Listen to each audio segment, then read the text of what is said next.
Hello everyone, जोंना दिनैनि video actually blog system जाहैगोन मानो होनोबा जोंखौ सासे इउटुबारा इनभाइट खालामदों बिथाङा बरबरनि दा बिथांनि न'सिम जों थांनो ओंखारदों जों साब्रै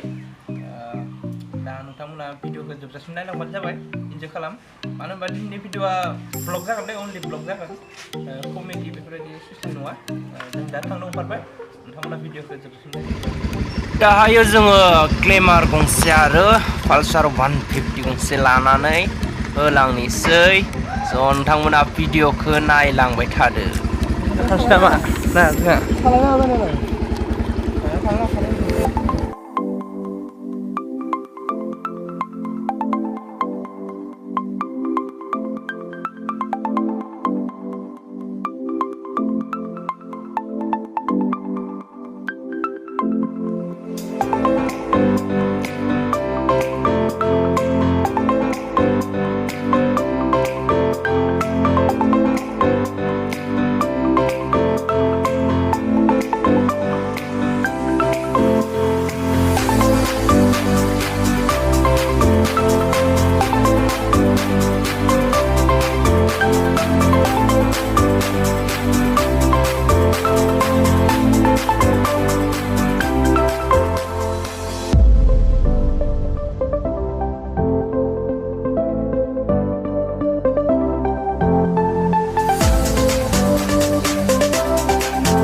guys, जों दा सफैबाय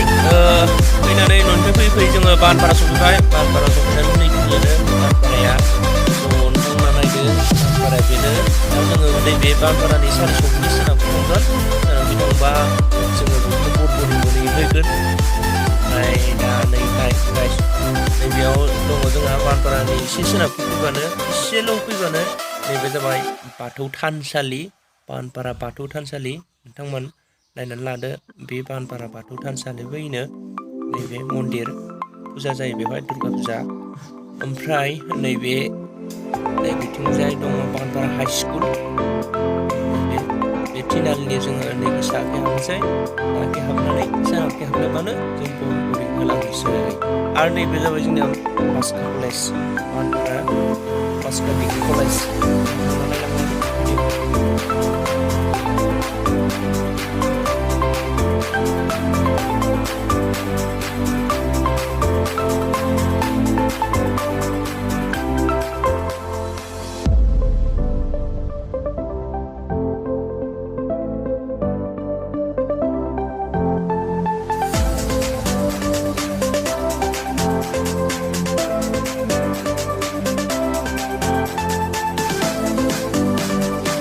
जोङो नै दिरिं मोनफैनोसै बागानपारानि मथा-मथि सोनाबथिं 3 किल'मिटारसो फैबानो जोंना दिरिं दलंखौ मोनबाय। अब्ला दिरिं दलंखौ जोबोद गोलाव नायनो हादों जोंना बेनो आरोना दिरिं दलंआ बानायखादों जोंना।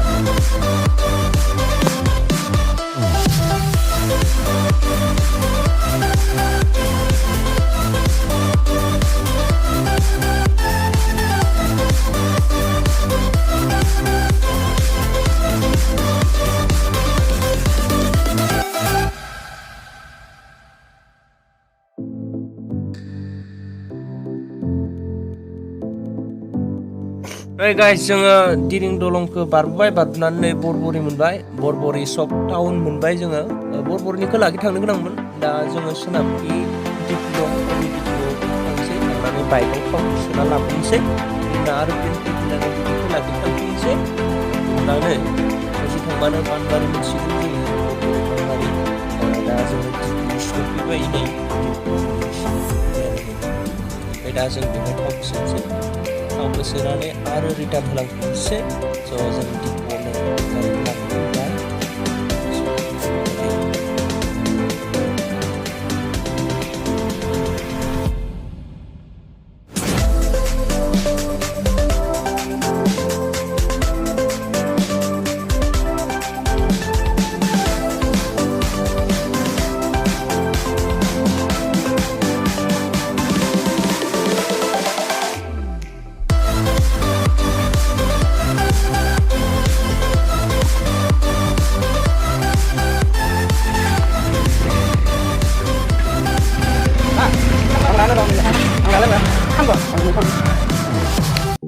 दिपुनिफ्राय फैनानै जों बरबरि फैबाय। बरबरि फैनानै नै बरबरिनि खोलाखै हाबलांनोसै। हाबलांनानै ससे थांनानै सोनाबखै हाबनोसै। अब्लानो पानबारि मोनबाय। सेराबारि मोनग्रोगोन फार्स्टआव बरबरि बेनि उनाव पानबारि जोंखौ होलांदों।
गाइस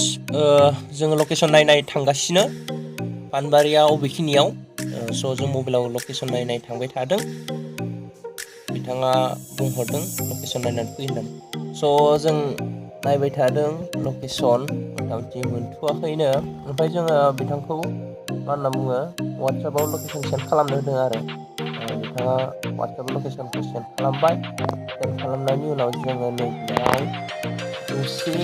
थाथ'नानै जोङो लकेसनखौ चेक खालामनो लानोसै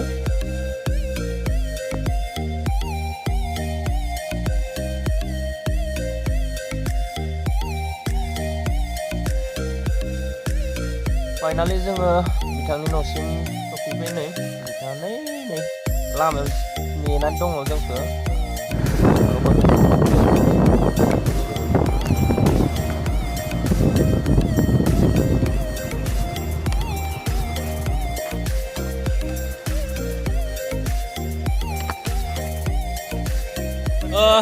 फाइनालि न' मोनफैबाय बिथांनि पिंकुलानि न' मोनफैबाय जोङो बिथाङा जोंखौ दंखलाव दं आथिं सुबाय जोङो आथिं सुनोसै आथिं सुनानै दा बिथांलानाव न'आव जिरायहैनोसै दा फाइनालि बिथाङा जोंखौ जिरायनो होबाय बेवहाय जिरायबाय जोङो बिथांलानि न'आव ओमफ्राय दा मा होयो मिथिला नायलांबाय थादो बिथांमोना जों जिरायना दं दा उसुंदायाव स' बिथाङा दै होखांनायनि उनाव साहा लोंनो होबाय जोंनो बिस्कुटजों बरियासो साहाखौ लोंनोसै जों जिरायना दङ बेनि उनाव जोङो साहाखौ लोंखांनानै बिथांनाव फंनैसो इउटुबनि बागै सोंनोसै मानो होनोबा जोंबो इउटुबनि बागै बारा रोंस्लाबा नालाय बिथाङा एसे सिनियर जाहैबाय स' बिथाङा रोंगोन बेनिखायनो बिथांनिफ्राय मिथिना लानोसै बिथांनो आं सोंगासिनो आरो प्रम'सनखौ फिल खालामनानै जोङो एसे इउटुबनि बागै सोमोन्दै सोंगासिनो बिथाङा आंनो बुजायनानै होगासिनो गोजोननाय मोन्दों बिथांनिसिम स' जों दा बिथांनि रुमाव हाबबाय रुम सिङाव हाबबाय स' बिथांनि रुमा बेनो इदिटिं रुम बिथांनि स' बिथाङा बेवहायनो भिडिअ'फोरखौ बेवहायनो इदिट खालामो इदिट खालामनानै एक्सपर्ट खालामनानै बेवहायनो बिथाङा भिडिअ'खौ होयो आरोना मा बुंगोन इउटुबाव होयो आपल'ड खालामो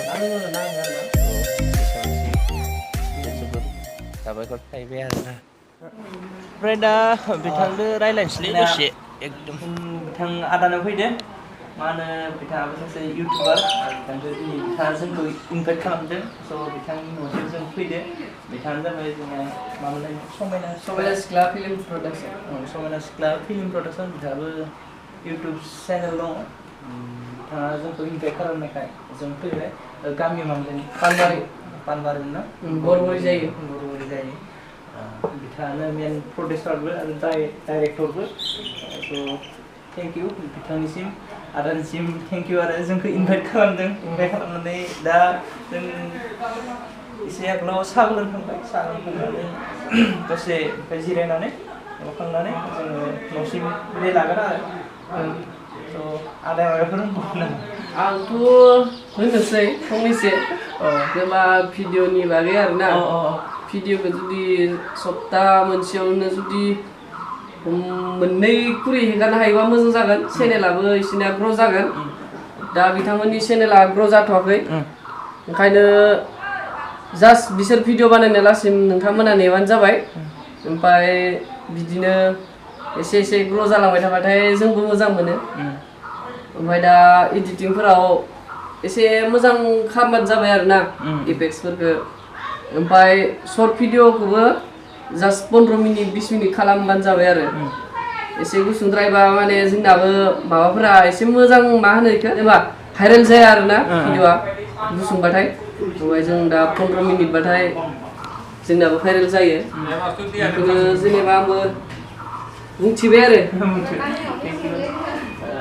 जों थारमाने इउटुबनि बागै जोंना बारा गोबाव जायाखै प्रडाक्सना खुलिनाया स' आदानियाव जोङो फंसे बाथ्रा मिथिनो होननानैबो फैबाय मिथिनानैबो लाबाय आदाया गावनो एक्टिभिटिसफोरखौ जोंनो देखायनानै होबाय आदानिसिम स' थेंक इउ आरोना बेनिफ्राय आरो गोबां दंबावो आरो आंनाथ' दा नेट सालाय जाला नालाय नङाबा देखायगौमोन आङो बेनिफ्राय साजेक्टेड बाहायनांगोन आरो बेनिफ्राय टेगखौबो बाहायनांगोन ओमफ्राय साजेक्टेड होननाय लोगो लोगो बुजियाखैना बेखौ वाइटि स्टुडिअ माने क्रम ब्राउजाराव थांनानै कार्डआव सोनांगोन आरोना बेनिफ्राय जायफोरनि भिडिअआ जेनेबा इउटुबाव डाइरेक्टयै नुजाफैबाय थायो नायबानो बेफोरनि माबायाव थाहैगोन आरो कार्डखौ सोबा जेनेबा कार्ड माने साजेक्टेड ओमफ्राय आरो भिडिअबो टेगखौबो नायनो हायो साजेक्टेडबो नायनो हायो ओमफ्राय बबे मोनसे साजेक्टेडआ नुजादों बेखौ कार्डआव सोबानो जाबाय ओमफ्राय टेगाथ' बिदिनो बर' फिल्मा बांसिन भाइरेल जायो ओमफ्राय बर' कमेडि भिडिअ भाइरेल जायो ओमफ्राय जास्ट गावनि चेनेलनिया भाइरेल जायाबाबो माबाफोरा जायो आरोना सर्ट बड' भिडिअआ जाया खिन्थु भाइरेल जाया टेगा जास्ट नोंथांमोना माबाखौ बाहायबानो जाबाय बर' फिल्म बेनिफ्राय बर' कमेडि भिडिअ बड' होनाङा बर' बिथाङा जोंनो मानो एसे नोंनिया ग्र' जाफिनगोन आरो होबाय ओमफ्राय जोंबो मिथिबाय ओमफ्राय नोंथांमोनाबो दा जोंनो दसेनि उनाव खोन्थाबाय टेगखौ माबोरै खालामो आरो फंनैसो साजेस्ट बुंबावसिगोन खालामो जास्ट फंनैसो दसे रेस्ट लानि नोंथाङा बे प्रजेक्टखौ खालामना माबायदि मोनदों माने माबायदि मोनदों फिलिंखौ जोंनिया समायना सिख्ला फिल्म प्रडाक्सननि मेन हिर' बिथांनो जोङो गावनि डिटेलखौ आं समायना सिख्ला सोंबाय फिल्म सोंनायाव बिथाङा प्रडाक्सननि होबाय बिथांनि काजलगावआव मुङा कुमुद फार्स्टमोन बर' आरो गामिया बरबरि पानबारि डिस्ट्रिक्ट बाक्सा बिटिआर बेनो आरोना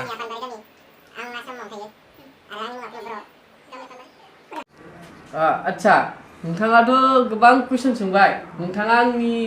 जेनेबा न'खराव फैनानै एबा आंनि इउटुब चेनेलखौ जेनेबा मा होनो बेखौ लोगो हमफैनानै मा बायसा मोनदों बेखौ फंनैसो बुंना होयोबा मोजां जागौमोन बेनिफ्राय नै बिथांमोना आरकेबि प्रडाक्सन इउटुब चेनेलनि बिथांमोननिया 1K बेसेबां जाखो साबसक्राइबा 1.6 बिथांमोना मनिटाइजेसन जायाखै बिथांमोननो एसे वाच टाइम नांबावगौ नोंथांमोना नेक्स्ट भिडिअ बानायोबा बिथांमोननि भिडिअखौ नायथारबानो जाबाय एबार कमेडि भिडिअखौ 20 मिनिटसोनि लाना फैगोन बिथांमोननि भिडिअखौ नायबानो जाबाय आंबो शेयार खालामना होगोन समायना सिख्ला फिल्म प्रडाक्सनाव नोंथांमोननि मुङा राहुल कुमार बर' कुमार बर' राहुल कुमार बर' बेनिफ्राय पन्जित बर' बेनिफ्राय नै दा केमेरामेननि मुङा मामोन राजकुमार बर' ओमफ्राय खासे फैफानायनि मुङा अनजालु बर' बिथांमोना आंनि बे समायना सिख्ला फिल्म प्रडाक्सनावनो जेनेबा फैदों आरोना दिनै बेसेबा गोबावनि उनाव 7 मास जाबायमोन ना इउटुब चेनेला 7 मासनि उनाव दिनै लोगो मोनदों बेखौनो आं गोजोनबाय एसे बिथांमोननोबो आङो जेनेबा आयदाफोरखौ फोरोंना हरनाय जाबाय बिथांमोना बेफोर आयदाखौ बाहायबानो जाबाय जास्ट बेनिफ्राय जाखिनि आयदा दंबावो बेखौ जेनेबा सोंहरबानो जाबाय मिथियैफोरखौ जास्ट ओमफ्राय दा जों दा गाइस बिथांमोननिफ्राय जों बिदाय लानोसै बिथांमोनखौ माबानानै जोङो बिदाय लाबोबाय दा न'आव उनाव जोंबो थांथारनोसै बिथांमोननि आरकेबि प्रडाक्सनाव जों थांनाय जागोन शुटिंआ जास्ट माबायदि जेनेबा इन्टारेस्टिं जायो जोंबो एसे थुलुंगा होगोन जेनेबा आयदाफोरखौ होगोन बेखौनो आं खावलायबाय गोजोन्थों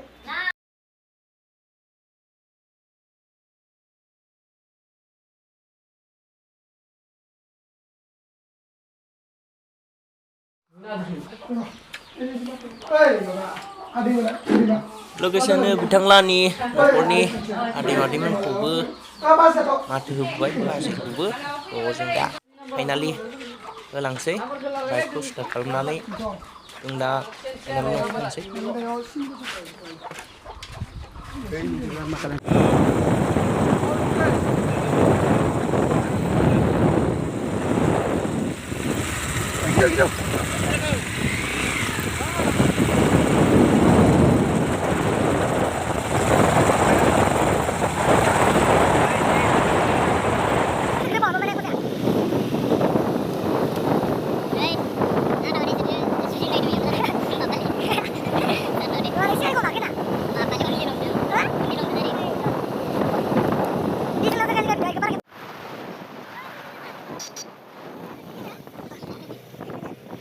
फाइनाल जोङो न' मोनफैमारसिगोन